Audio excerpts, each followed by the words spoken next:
Hey, what is up, everybody? This is Stevie Breach coming to you here today, live yet once again for the second day in a row. Normally on Wednesdays, I hook up my buddy Jeremy over on the Rock and Roll channel. I think he's still coming down off of the huge hangover of basically his FSU Seminoles getting a huge win opening weekend of college football against Alabama. He had something going on. And so we're not going to be able to do our show. So I'm going to be coming to you double duty Tuesday and Wednesday, back to back shows. Yesterday was football heavy. It wasn't even heavy. It was just the whole thing was football. We covered the off season going into kickoff Thursday. We talked about the Thursday night game, which is going to be the Cowboys going up against the Eagles. We got Friday, the YouTube exclusive game with the Chiefs and the Chargers. And then we talked about Sunday's game of the 49ers versus the Seahawks, which is my team. And then we went through and we did pick them and we did all of the picks. So that was yesterday. So today I thought I'd come back and I hit you hard and heavy. Wrestling, some good old WWE, and talking about WrestlePalooza. I'll tell you this much: WrestlePalooza is coming up fast. And the one thing that I was kind of thinking about today, I did my research probably 2 weeks ago. I came back and told you guys that there was a lot of things on the internet about the ESPN direct-to-customer app that was going to be launching that didn't come out to be true. Things that were reported here by me, things that were reported by Brian Alvarez, Dave Meltzer. I can't remember that other dude's name. A lot of the podcasts I said, a lot of the podcasts I listened to, they basically were saying that yes, WWE is moving to the ESPN. It will be on the ESPN app. But basically, if you have a cable subscription and you pay for ESPN, it is going to be free.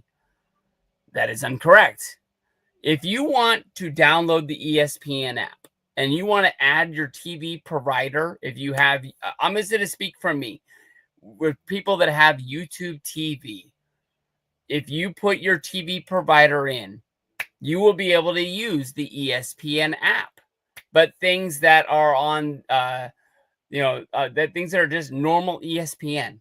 If you want to watch ESPN, you want to watch ESPN2, you want to watch ESPN the U, you want to watch ESPN the Ocho, you want to watch classic ESPN, ESPN News, you can watch those channels. But you can also watch them on YouTube TV. So it doesn't make really much sense to have this app to be able to get on there. But you could use it if you wanted to. They also have some on-demand features, such as shows that are recorded off of those channels up for you to watch, but things such as like documentaries, the 30 for 30s, the ESPN The Kingdom on the Kansas City Chiefs that just came out. Things like that are behind a paywall that you either have to sign up for an ESPN Plus, which is now called ESPN Select. That'll get you there. But if you want to go above and beyond, and there's been lots of talk about, the NFL network was just purchased. It looks like the Major League Baseball network is about to be purchased. WWE's PLEs just got picked up. If you want to watch those, you have to have the Mac Daddy, the ESPN Unlimited.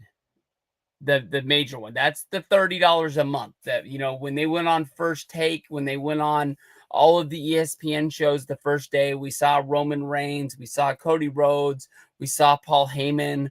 We saw John Cena even making a commercial for it, and they kept saying $30 a month, $30 a month. And I was kind of saying, like, they're saying $30 a month because I think they're trying to make the Disney stockholders happy that these people are going to be paying $30 a month to watch this, but everybody's saying it's free.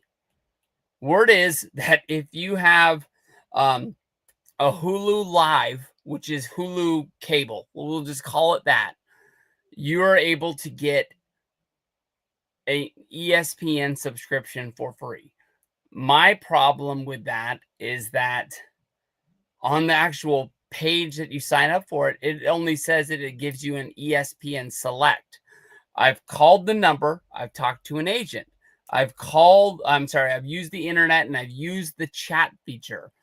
My main problem is that I haven't seen a video or talked to somebody that actually has Hulu Live to see if this works.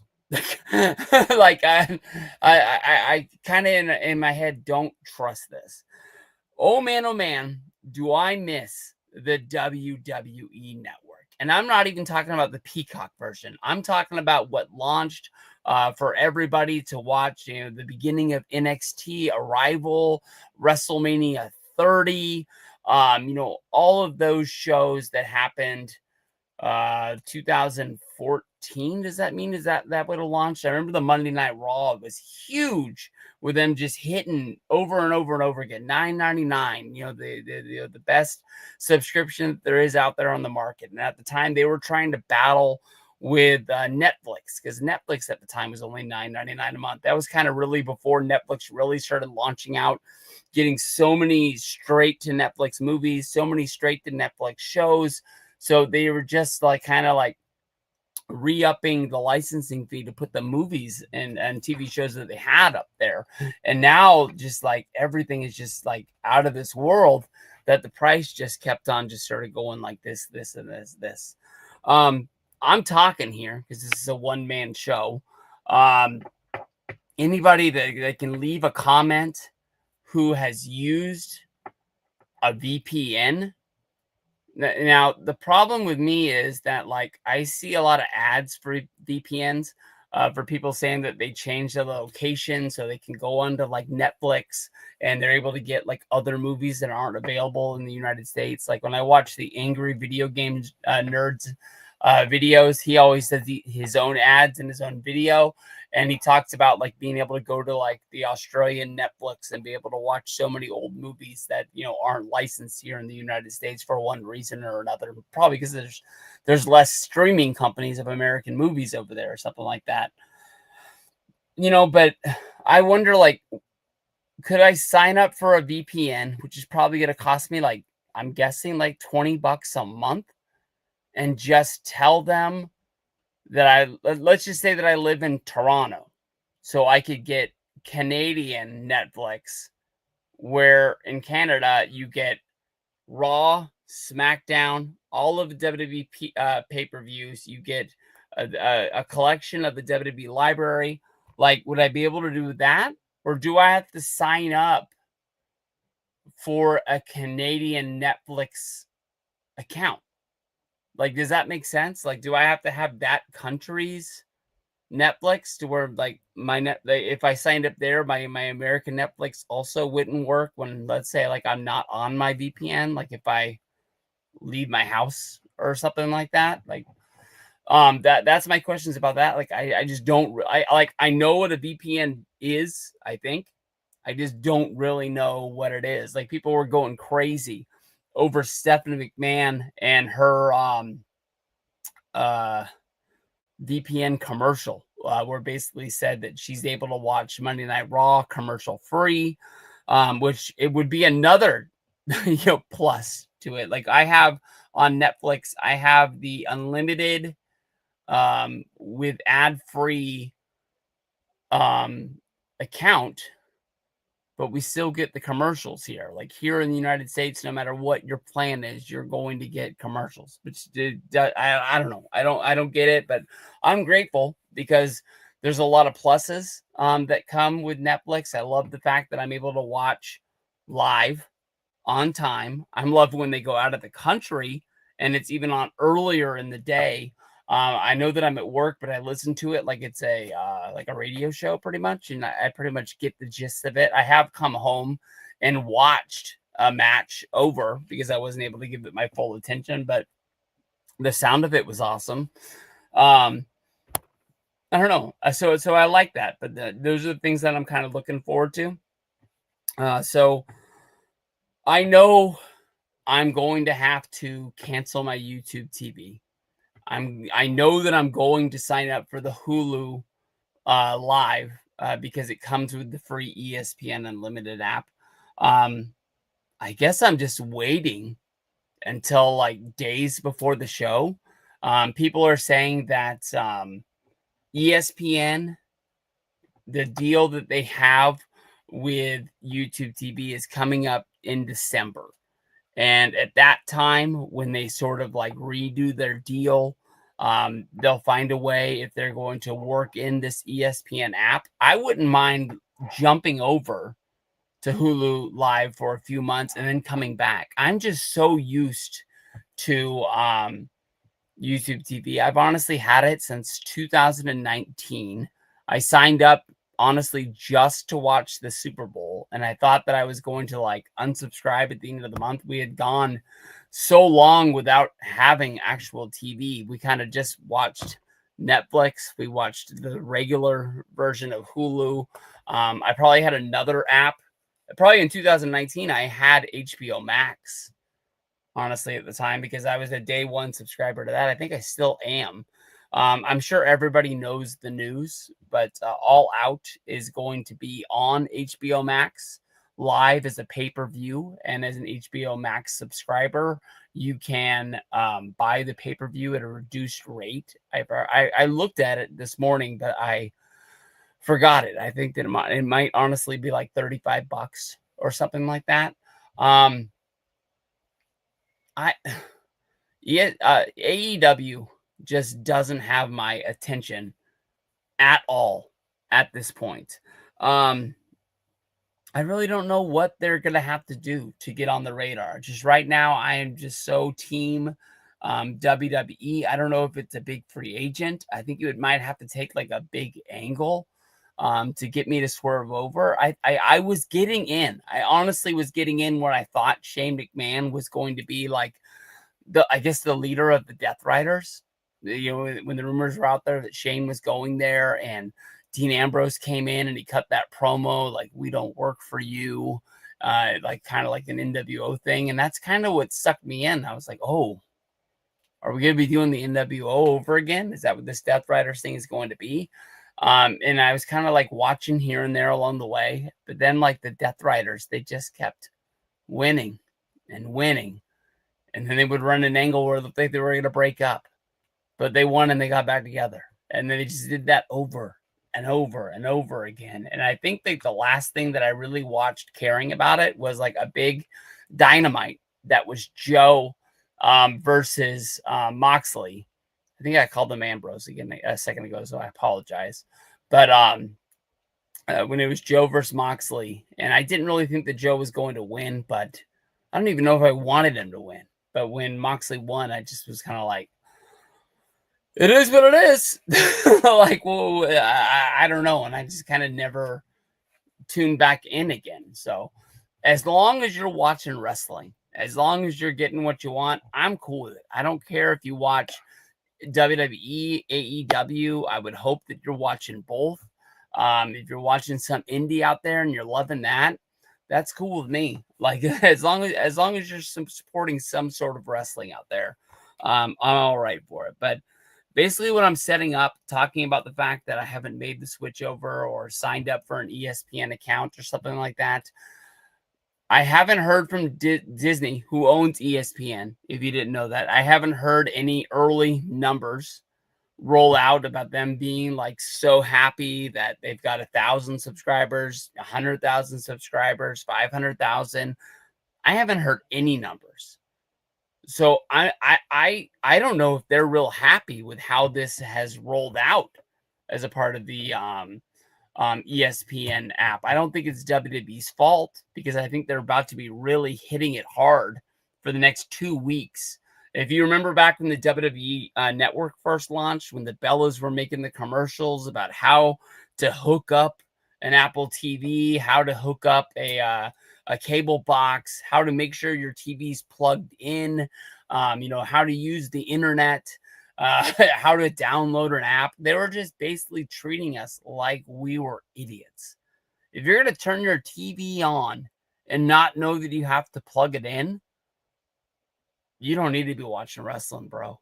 It's already done. Like that's just it. But I think that's what we're going to be definitely getting the next 2 weeks. They're going to have to really explain what um ESPN Select is, what ESPN Unlimited is. I think they're going to have to show us how to download the app.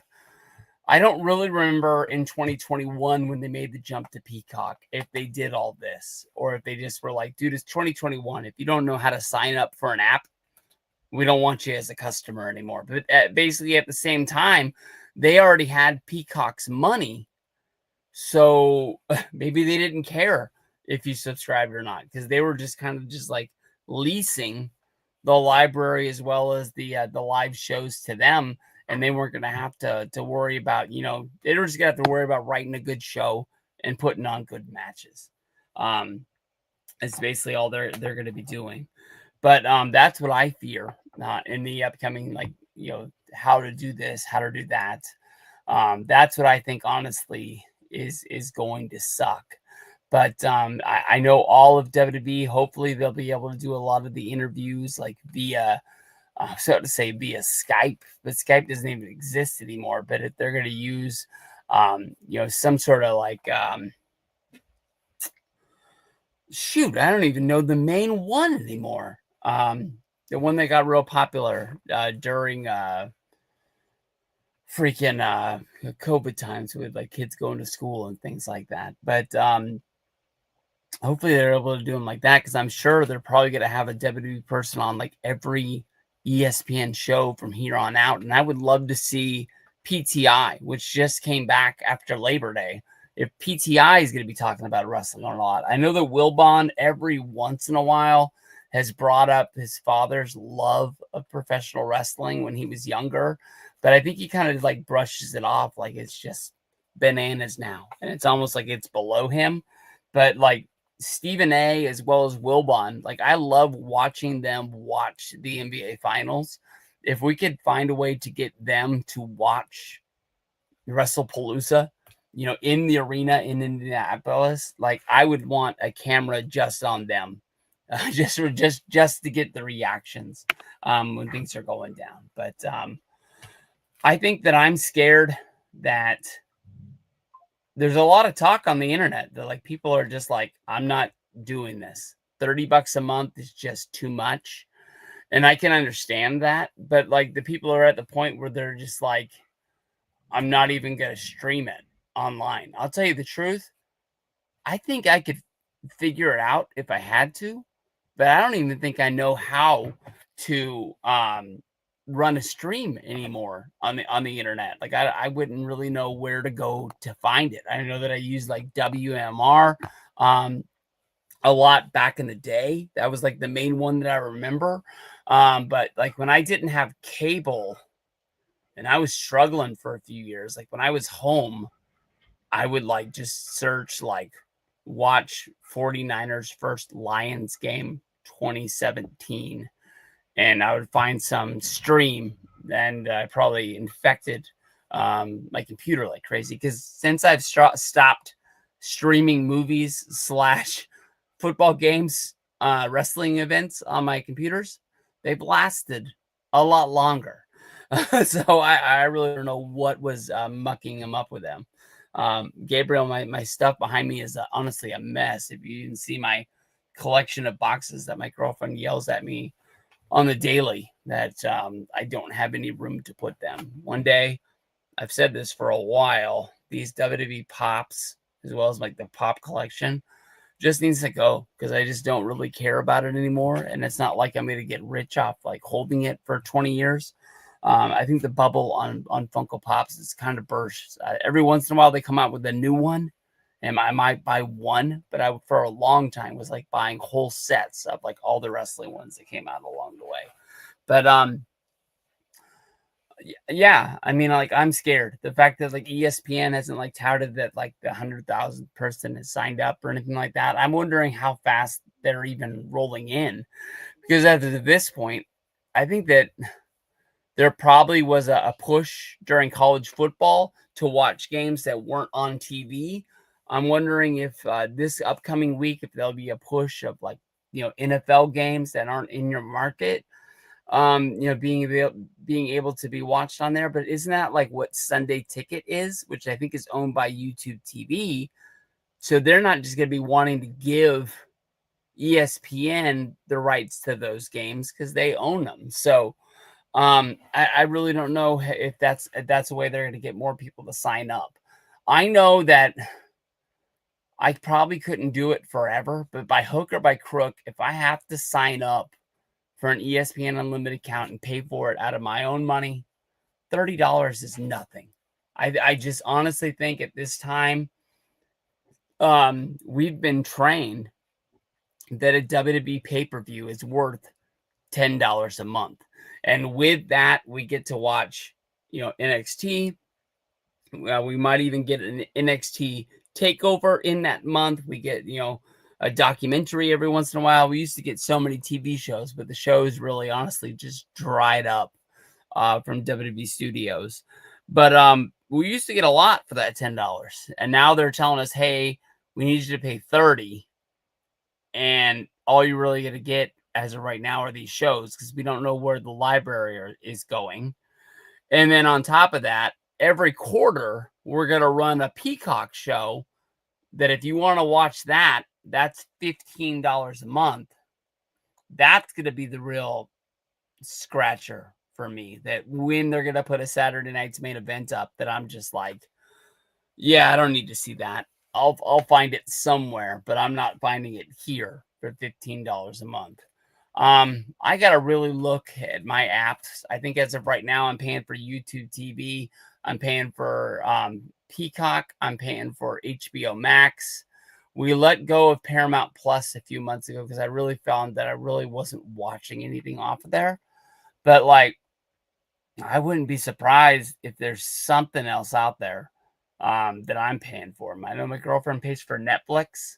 I know that we are borrowing a Hulu Live account. And that's one of the reasons why you're like, hey, if you're borrowing it, why do you have to do that? Because I want to be able to listen to football while I work on Sundays. And I think if we log in onto another device, it might put that account over the limit, and then that person gets mad at us. And I don't want to do that. So now I'm really looking at, like, do I want to pay $85 a month just to listen to football on Sundays for a couple hours? So I don't know. I've paid for it for forever, and I pretty much just watch live sports and Practical Jokers. I think that's pretty much my life. YouTube, I pretty much watch more than anything else. And I'm not saying like I'll watch shows on there that people upload. I'm talking about like I watch people's like YouTubes. As of right now, I'm looking at WrestlePalooza. I wrote down 5 matches. 5 matches is kind of like the plain Jane wrestling PLE show now. You might get a 6th match. WrestleMania, SummerSlam, they're going to pepper you with more matches because it's a bigger show. I thought this was going to be a big show, that it was looked at like a WrestleMania. But as of right now, I only wrote down 5 matches that I think are going to be on this show. Because, I mean, this thing's coming up in 2 weeks. And then on top of that, we turn around and we're going to be getting Crown Jewel a few weeks after that.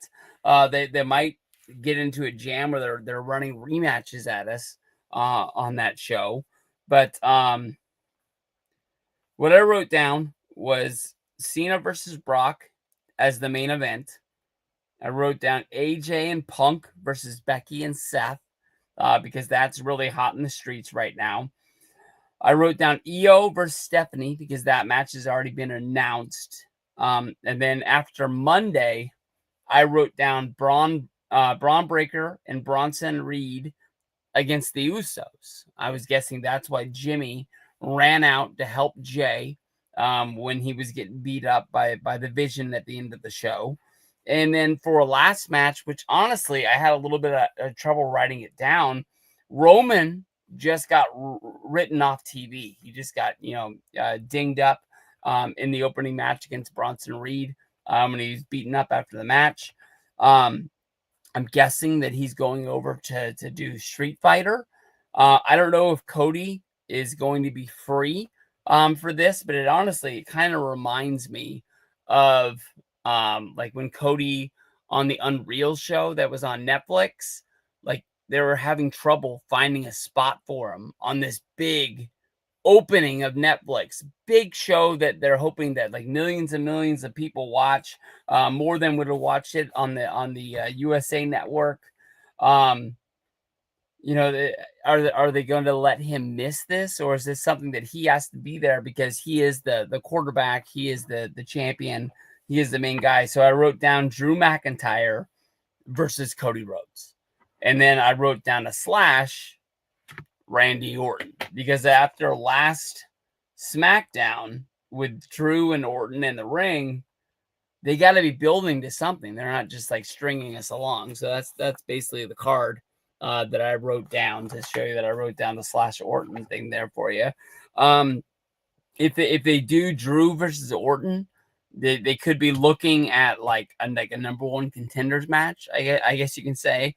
Drew, of course, is going to get the win. I mean, Cody Rhodes has to come back from Drew beating him up on SmackDown a few weeks ago, and find a way to get his win back, to sit upon the top of WWE. There's not really a ton there is to say about that, because like they've kind of just left us in the dark there. But for WWE champion to make sure that the championship would be on this, I think that it's going to be great.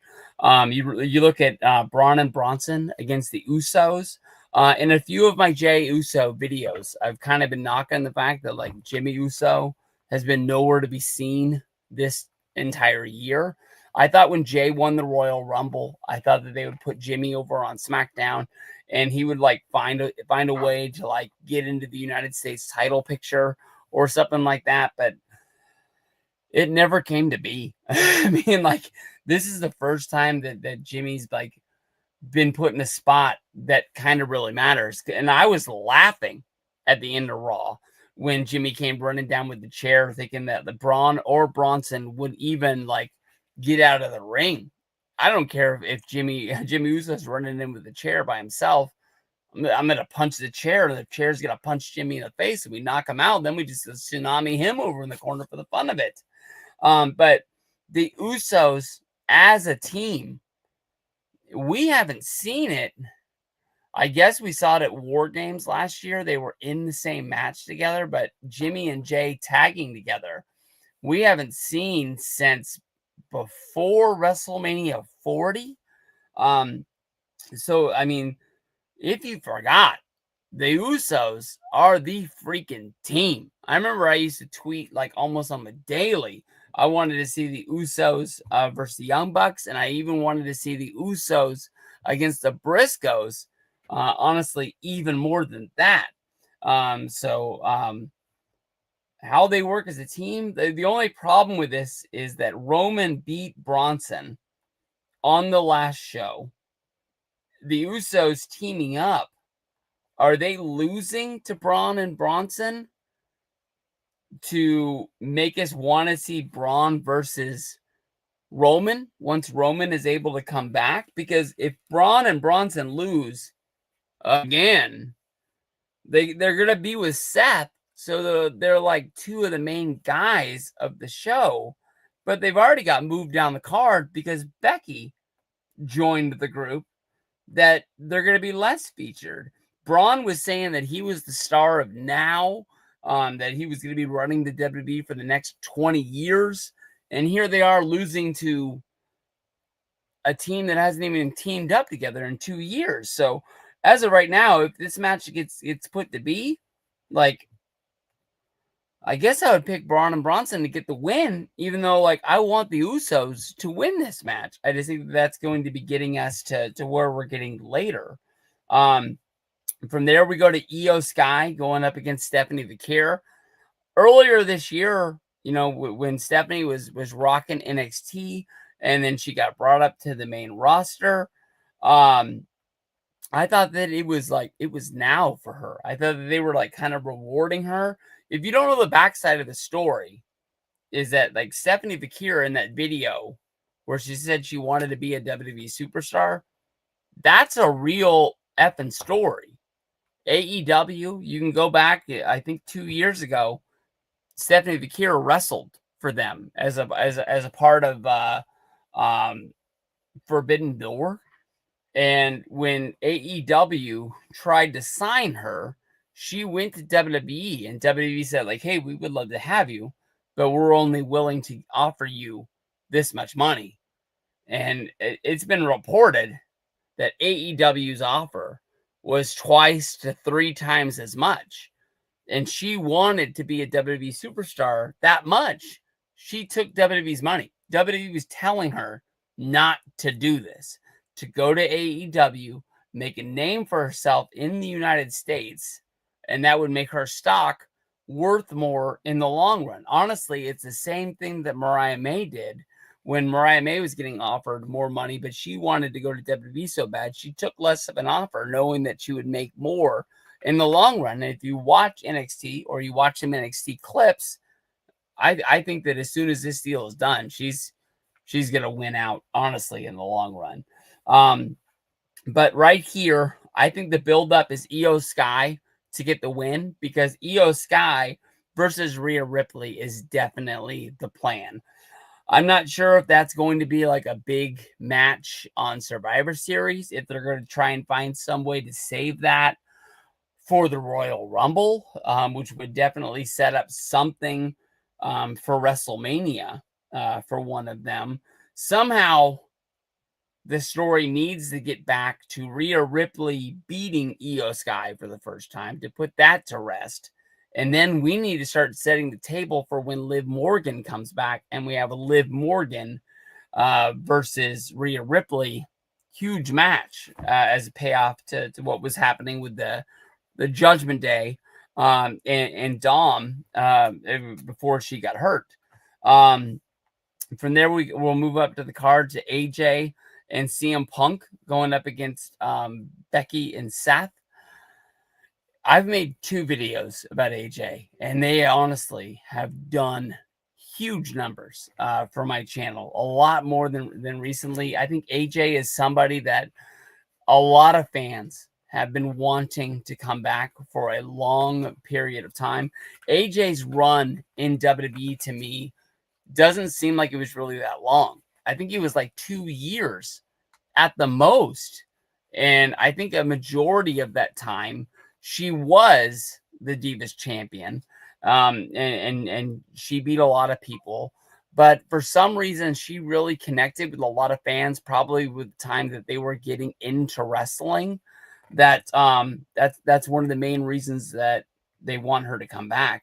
The reason why she left, I think, was more than anything was her neck. But definitely WWE probably wasn't making a ton easy on her. I know that there's like HR and things like that. Like you just can't like go up to somebody and like start berating them for who their husband is. But like it had to be a real sticky situation for a year after CM Punk walked out. That they're probably trying to get messages to him through her.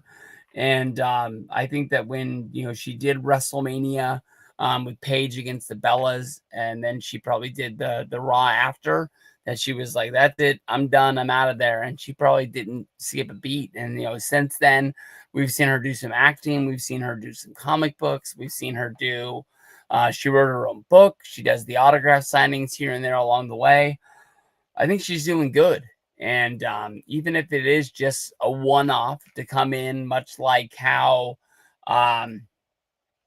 Beth Phoenix would come in to help Edge. We saw Maurice come back and help The Miz, when needed.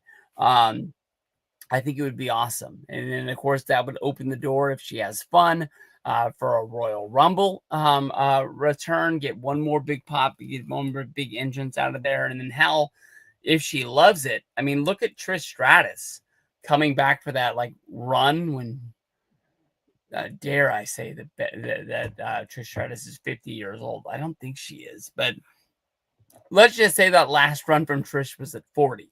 Like good God, like every time she came out there as a heel, I was like, dude, we are not worthy of all of this. I don't think we've seen the last of Trish Stratus, but if we could get a random match from AJ, I think AJ versus Roxanne Perez would do numbers, honestly, as well. But in this whole run, you got to think that AJ and Punk are going to get the win in this tag match.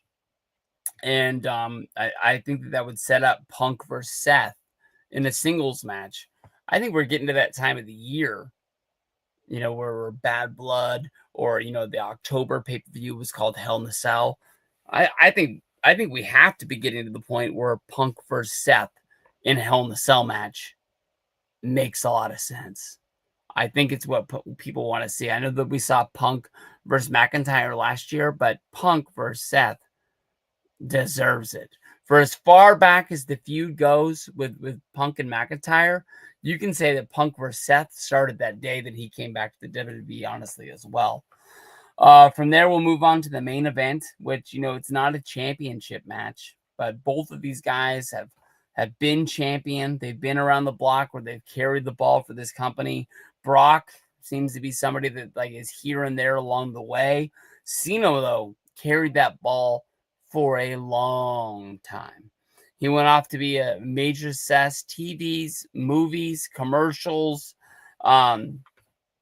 If he's done with wrestling, if he says that he really can't do this anymore, I tip my hat to the guy. I think we owe the guy as much as he wants. Hall of Fame, WrestleMania 42, come on back, Hall of Fame class of 2026.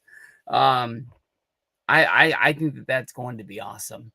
Part of me thinks that, Brock and Cena is not going to be settled in 1 month, even though Cena hasn't had a rematch in back-to-back months, besides for he tagged with Logan Paul, and then he had a match against Logan Paul. And then he had a match against Cody at WrestleMania, and then he had a match against Cody again at SummerSlam. That's the WWE title picture. But everything else, the match against Orton was just a one-off, no matter how much people wanted to see it. If you look at that last match against Logan Paul, we saw Cena showing love to AJ Styles, Dolph Ziggler, Baron Corbin. I'm sure there's even more. I've wanted to go back and rewatch the match to see how many Easter eggs that I can find inside of it. But I don't want to see Cena lose. We've seen Cena as a babyface lose too many matches in the last number of years. This is it.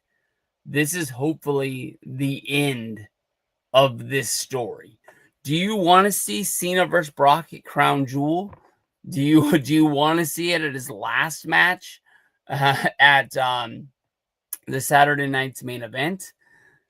Do you want to see it if it happens inside of War Games, where it's I think we're definitely setting up our situation for the Bloodline, where I think it's going to be Roman, it's Jey Uso.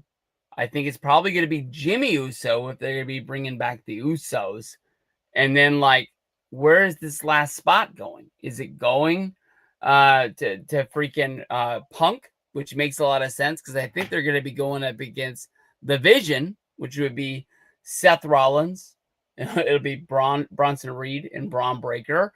And then this last spot, I think they're going to steal from AEW, and I think Becky is going to be added into this match, which means that now you don't need Punk or Jimmy in there. And what woman is going to join this group? Is it going to be a Rhea Ripley? Is it going to be AJ staying with it and continuing this story 2 months down the road and coming back?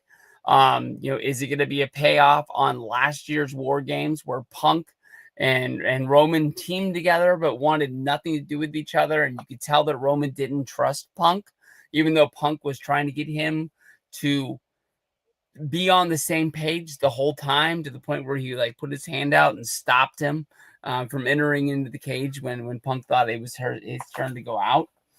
I love this stuff, man. I really, really I love this stuff. But Cena versus Brock's going to be a really, really big match. I really, really want Cena to win this thing. That's my God honest truth.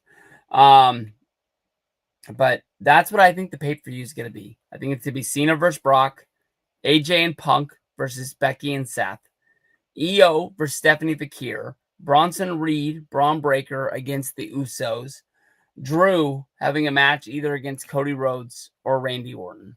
I really don't see them doing a first ESPN PLE kicking off this era without Cody Rhodes. I understand there's movies out there to be made. I don't even care if he has to come back with the guile haircut to do it. I think that, yeah, it's got to be Cody, right? I think that's who it is. We'll run through these right here. Shane Sturgis. I have met Hulk Hogan. And honestly, it was two of the best moments of my entire life. I met Hulk Hogan for the first time at WrestleMania 30 in New Orleans at a WWE Access event. I have a video of it up on my channel. I think it is a short, and I think it also is a regular video. It's pretty easy to find. And in my mind, like I felt like I got 5 minutes of his time. The video is 18 seconds. But I walked onto the stage. I was already fighting back tears. I'm glad to say that I did not cry. I talked to Jimmy Hart for a second, and then I noticed that Hulk was waiting on me. I turned, and he stuck out his hand like this, and I gave him a huge hug. I just bum rushed him, bam, hugged him. And then I stepped back, and I was kind of embarrassed about what I did. And I looked at him, and I hugged him again. And at that point, he was trying to calm me down. And I don't want to say he pushed himself off me, but he was like, we got a long line of people here. We got to get through this. And I remember he signed my poster. And as he's signing it, I said something to him about being, raised in Sacramento, California, going to the Arca Arena. I remember seeing him have big matches against Sergeant Slaughter, against Earthquake, and if he had any good memories of Sacramento. And he just said that he remembered Sacramento. I think he was just trying to keep it short and sweet. And then he stuck out his hand to give me another handshake, and I looked at him, and I was like. And I went for a third hug. Bam! Hugging up my Hulkster. And then I grabbed my poster and I walked off stage. At that point, I realized that Hulk Hogan tried to shake my hand not once, but twice. And I did not shake his hand. And I thought, as a sign of disrespect, I walk right back on the stage in the opposite direction. And there's no security over there to stop me. And I just basically interrupt the next person meeting Hulk Hogan. I apologize if that was you. And I shook his hand, and he's looking at me like I'm a madman. And I had to walk to the side of the stage. And I was rolling at my poster. I was really collecting my thoughts. I went through a lot in those 18 seconds there. It was a moment that I'll never forget. And I will tell you the 100% truth. I met him again, WrestleMania 31 in Santa Clara. But it was not at the actual event. It was at the WrestleMania 31 ticket event where they were pre-selling tickets. I already honestly had tickets that I bought the day before on an online pre-sale. But even though Santa Clara is a good 2 to 3 hours probably away from me, I had seen the WrestleMania ticket events and thought that they were really, really cool. And after this year, they really changed them. It used to be just an access event. They get you into the stadium. There's ticket booths of people. There's not ticket booths. There's just random tables throughout. And you just walk up and you meet Wade Barrett and Charlotte. You meet Jimmy Hart, you meet Hulk Hogan, Daniel Bryan, Booker T. I'm trying to remember everybody that was there. I think Tyler Breeze was there, and Corey Graves was there. I'm not 100% on Tyler Breeze, but I said his name, so I don't know where I would have got that from if I didn't meet him that day. But it's just there. And then as you're in line to meet the people, like Wade Barrett or whatever, people walk up to you with like a QR code and they're like, "Hey, have you got your WrestleMania tickets yet?" And they sort of like give you this pressure where it's like, "Hey, if you haven't got your tickets yet, you hit this QR code, it'll pull up Ticketmaster, use the pre-sale, which was used for the actual event, and you can get some good seats." And that's honestly what it was. We went to that, and I have a friend. And my friend knows some stuff that I don't know. And he basically put me in a place where I met Hulk Hogan. And I don't even know how. I don't know why, but I really appreciate it to this day. I sent him a text that the Hulk Hogan thing went down when we were just talking about memories of meeting Hulk. And I remember that like we weren't the only people there. And somebody kept handing Hulk Hogan baseballs to sign. Why you would want a Hulk Hogan baseball autographed, I got no clue, but there's weird people out there. And Hulk said, "I ain't signing no more baseballs, brah." And I that was awesome. Basically, we left the airport and got in our car, and they didn't even charge us for parking. That we were there so short of a time because it was like that. How he knew where to be, when to be, I got no freaking clue. If there was only one flight, maybe to Tampa, leaving Santa Clara, maybe that's where he got his tip, but I don't know.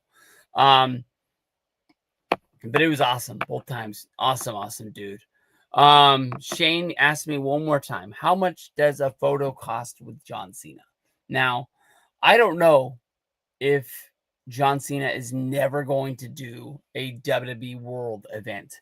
But I went to WrestleMania 41 and I thought to myself, when is the next time that I am going to have a chance to meet John Cena? And I was like, he's doing a lot of Comic-Cons, going out there like doing press for Peacemaker, or is that what it is? His TV show? Peacemaker, the Eagle show, whatever the heck that thing is. I haven't watched it. People say it's really good and really funny. I just haven't had a chance, honestly, to check it out. But before we went on the trip, when the tickets were up,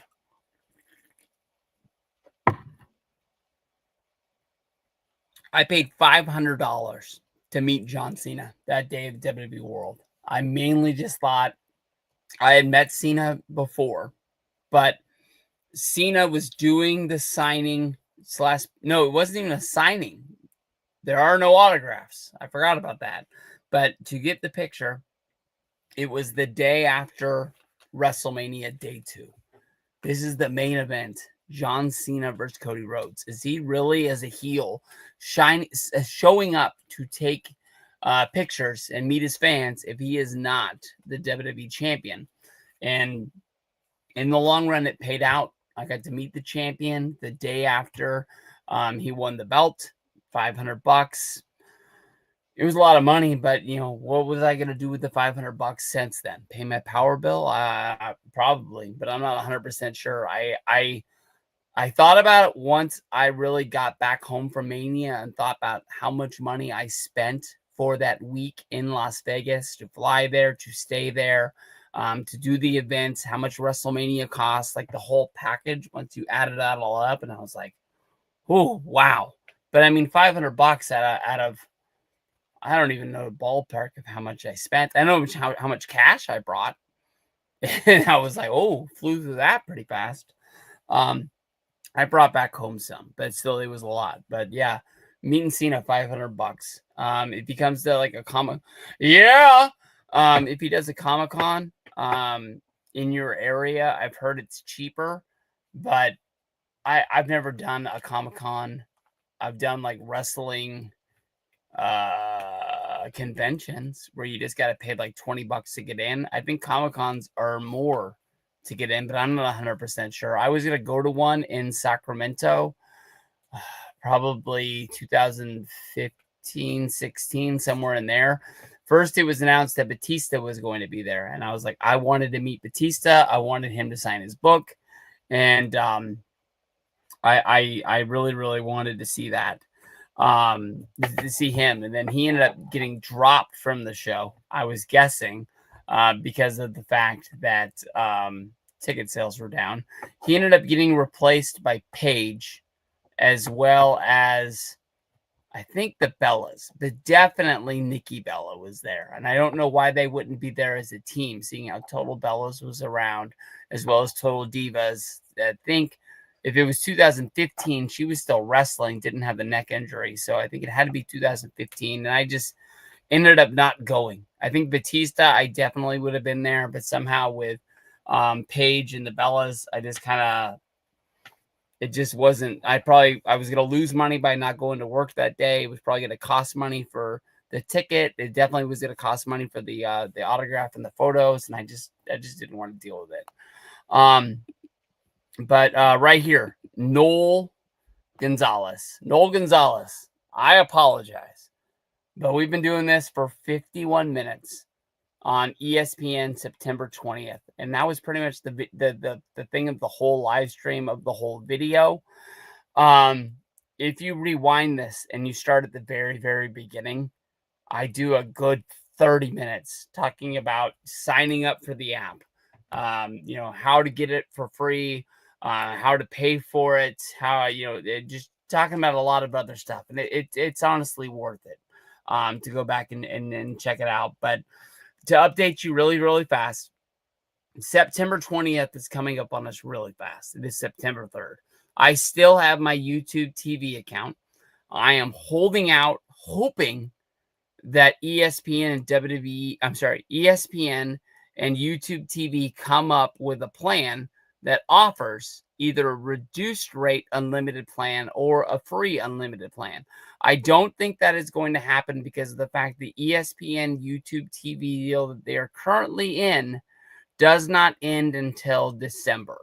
So I don't think that anything is going to come together until December. Now, they could come up with a deal sooner because they don't want what happened with YouTube TV as well as Fox, where it almost pushed their contract talks into football season. And honestly, we're not able to show any college football on YouTube TV. That deal honestly got solved basically, like, I can't remember if it was Thursday or Friday. But one of the people that I follow that is like a blogger on media rights, I guess that's the right way to say it. He does a lot of things on YouTube TV, Comcast, TV stations and things like that. Matthew Keys, he covered that, and it basically went until the last very minute. But I think I'm going to have to switch over to Hulu Live, and I would love to jump back to YouTube TV. People say the pluses about YouTube TV is that they show sports in 4K. I don't ever do that. They have the multi-screen where you can split between sports. You could have 2 or 4 games on all at the same time. I've done that, and I honestly think that the viewing experience is less. And I only do it when a game is on that is not the 49er game. I would never switch over to Red Zone. I would never do the split screen when a Niner game is on unless it's just out of hand. And hopefully it's in the 49ers' favor. But so those two things, they don't really scare me to lose. But I've just had YouTube TV for, since 2019. And it's not like they give me a discount for being such a loyal customer. I just like that I've been a loyal customer. Know that my account is already on my phone. It's already on my TV. It's on my Apple TV. So when I travel, I don't have to find a way to log back in. I just don't want to have to deal with that. And plus, I haven't had a Hulu account since 2020. And I think they're going to want me to use my old email, my old password, and I don't know what it is. And then you have to go through a whole rigmarole trying to figure out how to get into that account, which sucks. But no, go back to the beginning of the show, and I was spitting fire for a while. Shane Sturgis says, how many WWE event chairs do you own? The answer is 0. I don't have, oh, stop. I don't have any WWE chairs. The only time that I've ever been given a WWE chair was WrestleMania 28. We bought 8th row travel packages, and I made a deal with my buddy Robbie, who lived in the UK, that I would sell him my chair. I sold it to him for $200. You can say that I could have sold it for more. I could have sold it for anything. I could have held on to it. What I was scared about was getting it back to my house. And then once I got back to my house, what was I going to do with this chair? I know my friend Miguel, freaking Yaya 88, one of my best friends in the entire world. He's got a collection of chairs. He doesn't have too many. I think that Ravi has a few chairs. And like as a joke, they break them out when they have like company, like sitting at the table. And you're like, I'm sitting on the edge chair or something like that. I would just hate that if the chair just got used too much and the seat got ripped or something like that, and then all of a sudden you got this chair that's not worth as much as you think it's worth. I've seen some chairs sell for a huge amount of money, and I've seen some chairs that people just can't give away. I don't understand the people that have like a storage locker full of them. I think at that point you don't even know what you have. But then again, I have a collection of wrestling figures that I don't even know what's in the boxes. So it doesn't really make sense to me. So no chairs. LA Knight, says LA Knight should win something major this or next year. Maybe Rumble or Money in the Bank. He's running out of time. I'll give you that. Like LA Knight's a little bit older. He's not ancient. He's not like, crippled or anything like that. LA Knight's a guy that, when he first started getting hot, like when like the LA Knight versus Bray Wyatt match, I think it was at the Royal Rumble, the Mountain Dew Pitch Black match. He was kind of heating up, and I was kind of trying to figure out if I liked him or not. And like, I'll tell you the truth. Like, I thought that he was a little bit of The Rock and a little bit of the Stone Cold Steve Austin mix. And at that point, I just wanted to watch The Rock or Stone Cold Steve Austin. So he kind of, I'm just going to say, like, annoyed by him a little bit. And I didn't think his wrestling was the best. Somewhere around this year, I would say his match against Seth Rollins, when he was getting like, he wasn't going after a title, but he was getting a good push. Like, if he's in the upper mid card, I loved him. And then when he was like in that fatal 4-way at Clash of Paris, I kind of turned on him. And I kind of was just like, oh, I don't want this guy like in the title picture. So I don't know. I'll tell you this much. Like last year, Jey Uso, he won the Royal Rumble. He went to WrestleMania.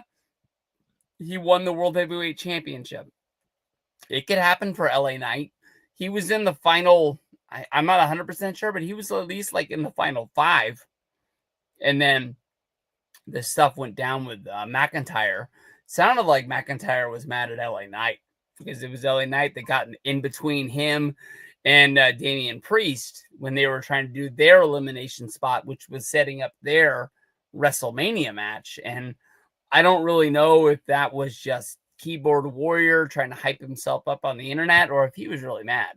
But to me, it seemed like he was really, really mad. So if Mr. LA Knight, is really an LA Knight fan, just keep cheering for the dude. You pick him in the Royal Rumble and just follow him, and anything can happen. I mean, that's the God honest truth. I'm not going to turn off WWE if LA Knight wins a championship. But yeah, if you're a fan for him, root for him. I was a Jack Swagger fan for years. I've never been. Oh, forgot it. As a host, I got to do this. I've never been a WWE seat filler. I have Yeah, I've got comp seats to like a Raw in Sacramento before. I don't know if that qualifies you as a seat filler. Basically, I did that WWE Doritos thing, and that was in 2012, I think. And I just luckily, like, I wasn't on like a first name basis. I traded an email here and there with a guy. I remember that they mailed me a care package saying thank you. Being in a commercial or skit, whatever you want to call it, with Dolph Ziggler, the Bellas, and Alicia Fox, as well as Josh Matthews, was enough of a prize for me. But they said it did really, really good numbers. I don't think they knew that I had I sound like a dick when I say it like that. I don't think they knew I had a following on YouTube at the time that I won the contest, and then I think that really helped. That a lot of people were like, "Why is Stevie Breach on Raw?" That for a lot of people to watch the video. Um, that like I kept on seeing the guy that was my handler, I guess you can say, when I would go to like Access and things like that. And I would always say hi to him. And then like, I think that he would piece together who I was. And there was one random time I just got tickets mailed to me for a Raw. So that's about the closest that I can honestly think of. Tell us, Shane Sturgis, tell us about your NWO tattoo. Um, I got my NWO tattoo right here, honestly, because I wanted a tattoo. I don't know why it looks weird when I put my hand up like this. Normally it's like perfect when I do it like this. But okay, I wanted a wrestling tattoo. Back in the day, I had a friend on here, Chad Rapp, who made videos, and he made this one video. Let me show you my wrestling tattoos. He was from Kentucky. He was honestly a really cool dude. Had a really cool wrestling collection. Loved wrestling DVDs. Um, just one of those guys. Like the videos weren't much, but they were really good and really fun to watch. And I became friends with him on like Twitter and Facebook. And I think we even talked to him a few times on Skype. And so in my head, it was almost like a wrestling tattoo was something that I really wanted. I've got a few tattoos. I've got my first tattoo, which is a 49er logo on my back. Um, I've got a cross on my arm. I've got this like almost like, well, it's Taz. Oh shoot, I'm such an idiot. I got the wrong arm. But like this design right here is the Taz logo that's on his arm that was on the cover of his of his t-shirt, the orange one when he was in WWE. And then he has 13 in the middle. I put the cow logo because at the time I was living in Georgia, and like I was like the kid from California, which the people from Georgia think that is really weird. And I wore a cow hat at the time. I was not a fan of the cow bears, but it was kind of like living the gimmick. And I put it on my arm, and now I got to live with it the rest of my life. But I've got that. But on my leg, I've got a tattoo that people love to make fun of me for it. And it was the last tattoo that I ever got. It's the state of Georgia wearing a cowboy hat with the Atlanta Braves logo on there. 9 out of 10 people think it's a freaking chili pepper or something like that. And it didn't work out. It looked cool when I thought of the idea. It looked cool when the guy drew it and the guy finished it, and it sucked. Like that's just the God honest truth. So I got to live with it, and I got to treat it like it's the best tattoo in the world. So I wanted a tattoo that was hopefully going to be my last tattoo that I really cared about. And I got it. I want to say I got it in like 2019. No, I couldn't have, because I got it in 2020. I got it after the Revolution trip for AEW, but it was once COVID started. And I've been a manager at my job, which enables you to get in the bonus thing, but I had never gotten a bonus. My first bonus, because of COVID, people going to the grocery store buying so much meat, was the largest amount of money that I had ever had in my life in my account. And the deal I had with my assistant, was we split the bonuses 50-50, no matter what. And I gave her cut of the money. It was a good stack of cash. And she told me that she was going to get like a tattoo, and she got this whole sleeve thing like up and down her arm. And I felt left out. I honestly think I got it done on Labor Day, if I remember right. Yeah, I think it was like the end of the summer around Labor Day time. And I just called up the local tattoo shop that was here. And I said, hey, will you guys take a walk in today? I get off at 2. I'll probably be there about 2:30. And the guy said, no problem. And I showed up. I showed him the NWO logo on my phone. And I said, like, I want this. And what I honestly wanted was like the NWO logo blacked in, and then like just the box. And he talked me into like, this is gonna look better. And I trusted him. And I got it here on my wrist. So when I threw the click up with my friends, I finally got to do it at Ravi's wedding. It would show up in the pictures. And that was kind of like what I thought about. But yeah. Shane Sturgis, one more time. How many belts do you have? I've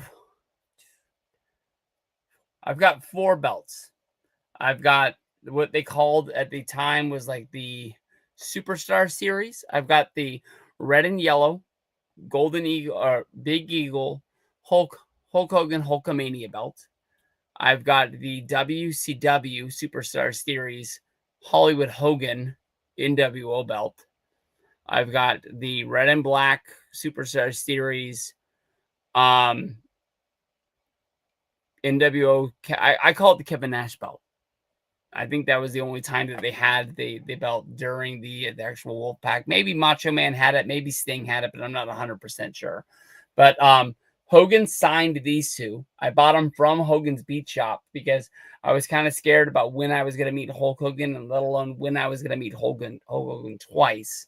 Kevin Nash, I got signed at this year's WrestleCon. I had that belt for probably a good 2 years waiting for something to come up. And then when the Superstar Series belts were kind of getting phased out, they put the Shawn Michaels belt on clearance. And I bought the Shawn Michaels version of the Winged Eagle, hoping that I would meet Shawn Michaels someday. Shawn Michaels doesn't do a lot of signings. He'll do them every once in a while, but it doesn't seem like he's ever doing like the WWE World version or anything like that. So I guess I kind of have to wait for his time in NXT to be done and maybe do a round of like Comic-Cons or something like that. But if it's meant to be someday. But those are the 4 belts I have. And when I bought these holders from Costco, where'd I get these? I got these at IKEA. When I built these, what my plan was to stick the belts in, I guess put it here, put the belts in the hole, and then that hole would kind of be like that person's collection of stuff. Like if I put like the belt in there and then I put like a Shawn figure with it or something like that. And I thought that was a cool thing. And it's a working project. We haven't done it yet, but those are the 4 belts that I do have. It looks like I hit all of these deals, but I appreciate it. We did an hour WrestlePalooza. We did a little Q&A fest to end up the show. I really appreciate it. There was one I wanted to get to because I just wanted to say, oh, Shane Sturgis, same person right here, 442 is a while back. It's hard to say, like, it's hard to like put the compliments on the screen, but he said, I love your show. I appreciate it. I honestly try to do at least 1 live show a week.